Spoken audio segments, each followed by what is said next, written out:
17 ఏళ్ల విద్యార్థులు దేశద్రోహుల పరీక్షల్లో అవకతవకలపై ప్రశ్నిస్తే సోరోస్ ఏజెంట్లు అని అంటారా రాహుల్ గాంధీ. మోడీ సర్కార్పై లోక్సభ ప్రతిపక్ష నేత ఫైర్. సిబిఎస్ఈ ఓఎస్ఎం పరీక్షపై కేంద్రాన్ని నిలదీసిన వేదాంత్ అతని స్నేహితులతో ముఖాముఖి. ఆ విద్యార్థులు చాలా ధైర్యవంతులని ప్రశంస. వారికి న్యాయం జరిగేదాకా పోరాడతామని వెల్లడి.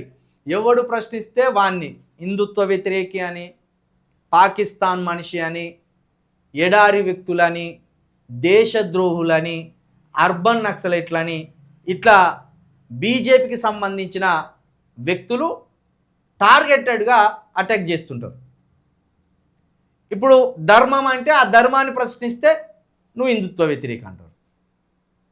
హిందుత్వం పేరుతోటి ఎవడైనా హత్యలు చేయడము, దాడులు చేయడము చేస్తే వాళ్ళని ప్రశ్నిస్తే మీరు హిందుత్వ వ్యతిరేకులు అంటారు.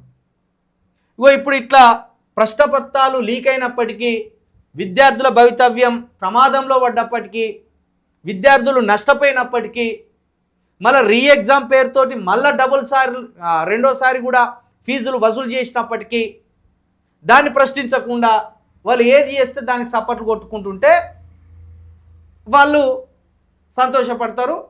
అలాంటి వాళ్ళను దేశ పౌరులు అంటారట.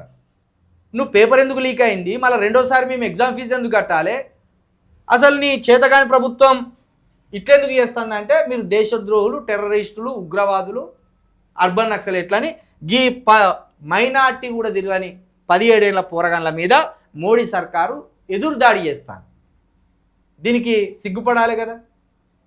పేపర్ లీక్ చేయడమే మీ చేతకాంతం, పేపర్ లీక్ అవుతుంటే తెలుసుకోకపోవడమే మీ అసమర్థత, మళ్ళీ ప్రశ్నించిన విద్యార్థుల మీద తీవ్రవాదులని నిందలేయడం ఇది ఇంకా సిగ్గుచేటు.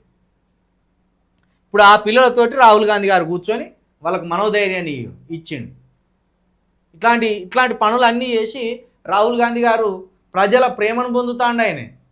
ప్రజల ప్రేమను పొందుతున్నాడు. ఆయనకు ప్రధానమంత్రి అయ్యే అవకాశం ఉన్నదా లేదా తర్వాత విషయం, కానీ సమస్యల మీద నిలబడతాడు. ఇట్లాంటి విషయాల ద్వారా మనసులు గెలుచుకుంటాడు.